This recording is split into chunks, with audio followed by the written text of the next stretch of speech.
So from Buenos Aires, we ventured out initially went to Mar del Plata, which is a nothing place, to be perfectly honest. We only spent a couple of nights there. Not a lot going on, but the beach walk or the cliff top walk were absolutely fantastic. We also saw a big, I don't know what the right term is, but a big set of seals as well, just chilling out on the in the harbour area. Mar del Plata was just a stopover really for us. What we did find though is we had a few interesting conversations with a few local people when we were walking up and down the beach. Bear in mind, for 2 days it was, I don't know, about 16, 17 degrees. It was grey, it was raining, wasn't really a lot going on, not really a lot to do. The weather really didn't help as well. But on the times that we did get out and go for our walks, the local people were absolutely fantastic. A couple of guys stopped us walking on the beach because we were looking at an exhibition at the time. I said, "Where are you from?" I said, this time I said, "We're from England." And we started talking about football, Maradona. I mentioned 86, as you probably do. Even, to be fair, he was even open and had a friendly chat about the Islas Malvinas, the Falkland Islands as well. Again, we didn't initiate that conversation, he started it. And we just had a friendly chat for about half an hour. That's probably the best memory there from Mar del Plata. It was just, you're having a stroll, you're chatting with people, you're having a laugh, you're having fun. Another guy we stopped and had a chat with at the exhibition said that we should, without a shadow of a doubt, get down to Puerto Madryn, which we were going to anyway. Then also mentioned a place in the hills or in the Andes called San Carlos de Bariloche. And he said, if you're going to go over to that part, he said, you must go to that place. It's a phenomenal place. You really enjoy it. So again, things like that, we hadn't planned that far ahead. So we now had a place that, we had in mind. And also, again, you're on a holiday, you're traveling. If you get a recommendation from a local, chances are you are probably going to take it. Or our recommendation would be that you do take that recommendation. Purely because if it comes up in conversation, they're going to recommend places that they enjoy. They're going to recommend, 9 times out of 10, they're going to recommend really good places. I'm not able to think, at this time of recording, I'm not able to think of a time where there was a bad recommendation, to be fair, whether it's hostel, food, day trip. I'm pretty sure every recommendation we got was fantastic. We had thought about visiting Bahia Blanca, which was across or along the coast from Mar del Plata, but after looking at it, we decided that we didn't want to stop over there. We might as well just take one of our long bus journeys and head straight down to Puerto Madryn, which is exactly what we did. At this time, we'd hooked up with a couple of Dutch guys. We basically ended up doing a bit of drinking every now and then, and shared hostels and whatnot for a short portion of the journey. We'd met them, I believe, at Buenos Aires. We'd gone down to Mar del Plata together.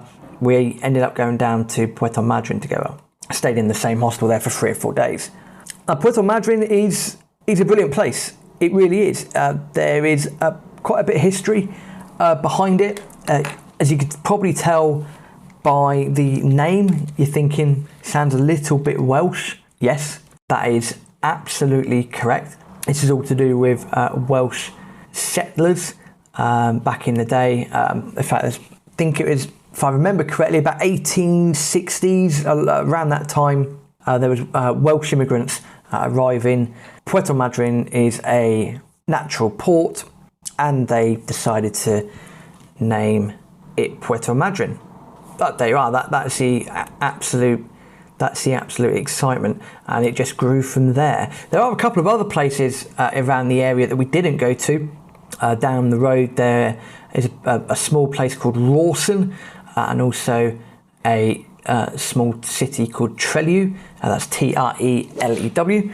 We didn't end up going down there, but apparently they do teach Welsh in schools down in Trelew, so that's quite exciting. So a little part of Wales in Latin America, which we thought was absolutely incredible. He did see the odd Welsh flag as well, which was absolutely fantastic. I think you'll also find that it is now twinned with a place called Neffin, which is in North Wales. Anyway, moving on. The reason we were here was to really head to Peninsula Valdes. Peninsula Valdes is ironically a peninsula just to the northeast of Puerto Madryn, and there are a lot of really good day trips that you can do where, if you're lucky, you can end up seeing orcas, or killer whales as you might know them, elephant seals, a bunch of other fantastic fauna and bits and bobs like that. And that's exactly what we've done. Massive long day trip around Peninsula Valdes. We didn't see orcas, unfortunately, because that would have been awesome. But we did see some elephant seals. We saw loads of fauna, loads of plants, loads of, bugs and bits and bobs. Armadillos as well. I think an armadillo near the end of the trip was coming up close and personal with members of our minibus, which was quite interesting. If you're around that area, highly recommend a trip down there. The wildlife is stunning. It is absolutely phenomenal, to say the least. That was a day trip around Peninsula Valdes. The other thing that we done was a whale tour. Now, as we mentioned, back in Uruguay, we saw what we found out was a southern right whale, native to that area. They're a very strange looking creature, because it looks like they basically look like they're covered in barnacles. Again, go Google it, have a look at a photo, a southern right whale. But you could also go on a whale tour, and that's exactly what we've done. So we started off in Puerto Madryn, we got a minibus somewhere, jumped on a boat, went out into the natural harbour for a few hours on this boat tour. Absolutely packed, and my word, these whales got incredibly close to the boat. It was amazing. Go check out the Instagram photos, Property Nomads Podcast on Instagram. Go check it out. It was amazing how close these things got to the boat, how big they were. There's a family, a pod swimming around, which was awesome. Incredibly intelligent creatures, very friendly creatures. And again, to see things like that in their natural habitat is always enjoyable, to say the least. Always very enjoyable. Had a great time doing that. And again, just reminding ourselves at the time, we were in Argentina, we're in the middle of nowhere, we're looking at whales on a boat. I mean, it's fantastic. Run out of superlatives because it's absolutely fantastic. This is what travelling is all about. We also tried walking down to a place called Punta Ninfas, which, really not a good move. Sorry, not that. It was the Reserva Loberia de Punta Loma. Really not a good move. We were ill prepared for the long walk. The road kept on going. We'd undercooked it. There was quite a few of us there that had undercooked that trip. So that was a wasted walk. About 13 miles, I think it was in the end. And we gave up about halfway because we saw no sign of being able to get to where we wanted to go.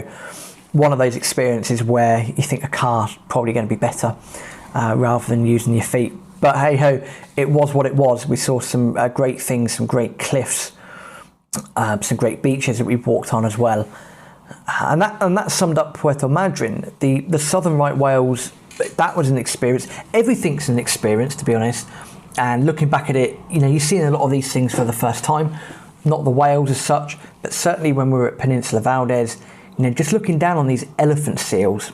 I mean, huge creatures. I don't really know how they move, but looking down at elephant seals and loads of other things was just absolutely remarkable. Great days out, very well priced as well. I think it's about $60 or $70, I think, for the day. The boat trip for the southern right whales is a bit less than that. But again, just phenomenal, just absolutely phenomenal experiences as well. I think we ended up having Welsh cakes in Puerto Madryn as well. Surprise, surprise, why not? And that was that.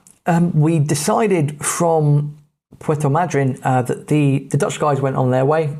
I think they were heading down into Patagonia, and we decided, on the back of the recommendation from the kind gentleman in Mar del Plata, we decided to head to San Carlos de Bariloche, known as apparently the Switzerland of South America.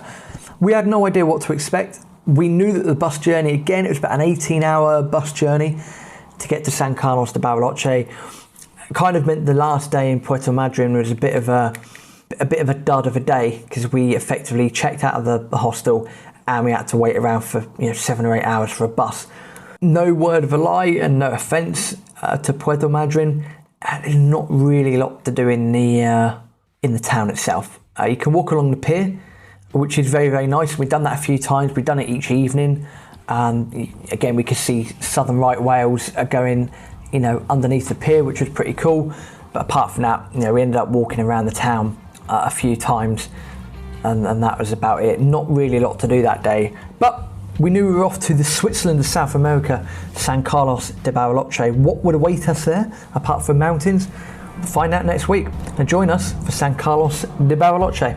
Hasta luego.